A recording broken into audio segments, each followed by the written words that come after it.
Dr. Young. So if you don't know Dr. Young, she is also known as Mendo on TikTok, and I would love for her to tell us a little bit about who she is, how she is as well, and how she helps people, because that's our usual intro question.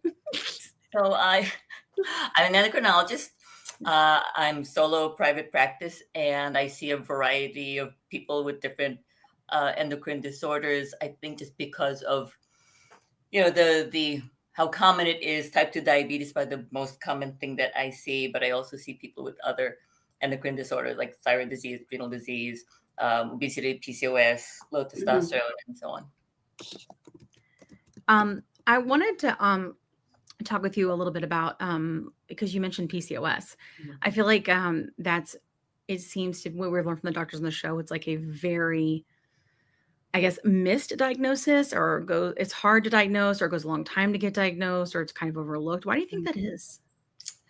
I think part of it is when most of the time women start exhibiting symptoms of PCOS when they're in their teens. And very often, because the symptoms generally are infrequent or absent periods, some signs of excess androgen, so male hormones, so the excess hair growth and scalp hair loss and so on.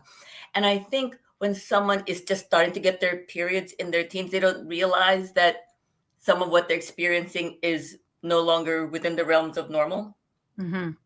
And I think now this is going to be a political thing. Okay. I think that women's health in general is not well represented in the research fields. Yeah. I mean, half of the population is female, right? Yeah. And yet, which means half of the population will at some point go through menopause.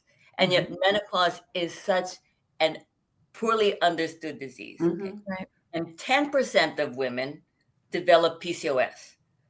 That's a lot of people. That's 5% of the whole population, right? So if there's 300 or so million Americans, let's say half. So if you're looking at 150 million women, 10% of that, oh God, I'm doing math. 15 million, is that right? You're a doctor. You're supposed to do the math. Doctors do have to do the math. 15 million women potentially have PCOS in this country. And yet we don't have a single FDA approved pharmacological treatment because it's crazy.